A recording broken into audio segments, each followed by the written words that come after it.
This is one of the strangest deals that I think anyone's ever seen in the space, where an app becomes incredibly popular. We have a generally open environment in the United States in terms of allowing people to come in and operate. They have to meet the requirements of the App Store. So in some ways, President Trump is threatening to usurp the power of Apple and Google here.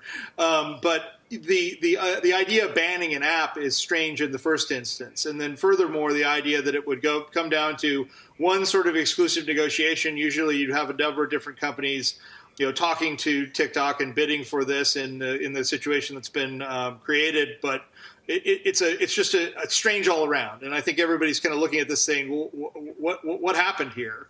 The idea that TikTok could be a threat in terms of feeding data back to the Chinese Communist Party, I think, is a very real one, though, and one that we need to talk about openly on Huawei and on TikTok and other possibilities. So I think that there's some concern there, but you need to make sure that we're doing a reasonable process around this, and this seems really haphazard.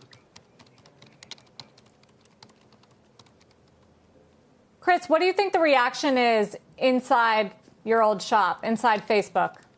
I mean, I think that obviously Facebook's been watching TikTok for quite some time, and there's some concern about it as a potential competitor and as a sort of another on-ramp that people are using in video. But also there's some thoughts that there's these types of social dynamics that might not be as sustainable as something that you'd see from a WhatsApp and texting or an Instagram and photos and also video too, or a core Facebook app where you have this underlying kind of true social network and true connections. TikTok surfaces content that's sort of happening and hip and quick and and it's based on the dance moves and everything like that. It's not clear to me that that's ultimately a sustainable basis for maybe it's a sustainable basis for a multi-billion-dollar business, but it's not necessarily a sustainable basis for real social networks. So I think that there's some some watching of this as a puzzling phenomenon too. But clearly there's been interest in this, and there's been some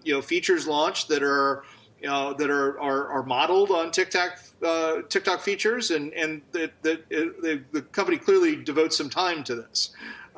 In trying to be an on-ramp to the way that people capture their social experience. But Chris, could you have said the same about Instagram initially, perhaps even about Snap initially? They weren't as deep as the original Facebook was in terms of social network status, as you're saying.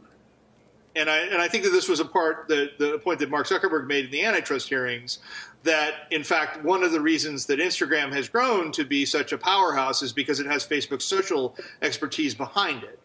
And that is something that I think the company continues to develop and innovate on and sees as a competitive advantage, but they're still very much in competition with Apple in messaging, with SMS in messaging, with Google in video on YouTube, with all of these different companies that are out there, and Zoom on video conferencing, the Trade Desk on online advertising. There are all these different companies that are still thriving in this environment. And we saw last week a presentation of, there's 4 or maybe 5, Microsoft was excluded from those hearings, so maybe this is potentially a bid to get them into the next one.